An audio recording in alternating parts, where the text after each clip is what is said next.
Hey, what's up guys? It's Oliver with Ollie on Wheels. Just letting you guys know today I'm working on a 14 Jeep Cherokee with a 3.2 liter in it. So I did some diagnostics yesterday and checked the fuses, checked the starter. My starter itself is actually getting power.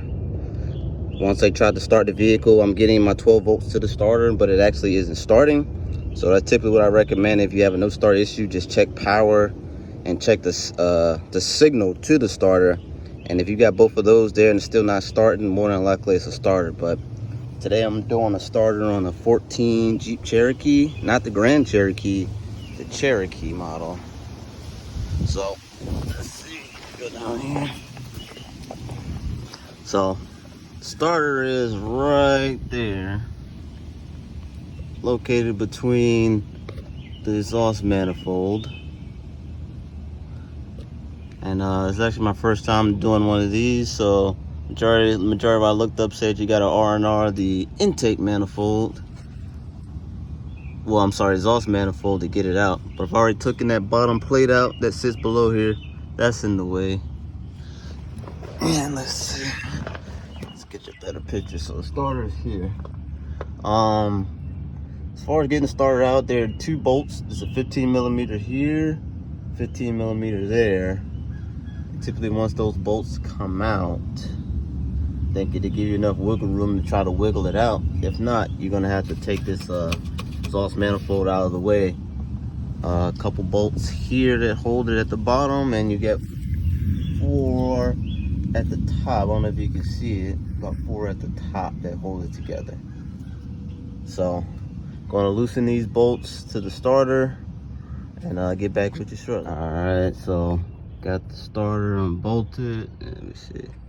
Starter unbolted, and as you can tell, it is no way to get it out because the exhaust manifold's in the way. No matter how many times you try, hours you try, you have to move the exhaust manifold. So it's a couple bolts here, one there and there, couple at the top of this exhaust manifold, and that should give you enough room to move the exhaust back that way towards the fan to pull the starter out and put the new one in. So I'll loosen those bolts up from the top and bottom and try to get that starter out. All right, so after taking those 2 bolts off there and the ones at the top, you can leave the bottom 2 on both sides and just basically slide the exhaust manifold up after you loosen the 2 bottom ones. Take the top 2 off and loosen the bottom 2.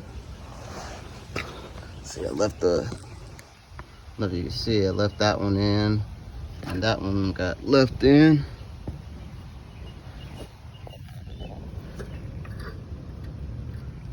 But take the top 2 out, loosen the bottom 2, and all you gotta do, since they're not at the bottom 2 bolts, slide the manifold up, and that'll give you enough room to get the starter out.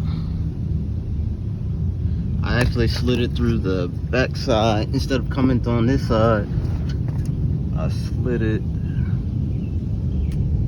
Sorry about the camera angle, guys.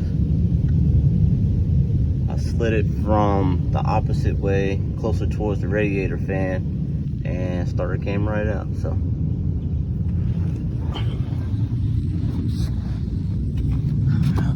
and here's the old one. It's definitely never been replaced. If you look at the marking, see a factory Chrysler starter. And I got my new unit, and should be good to go.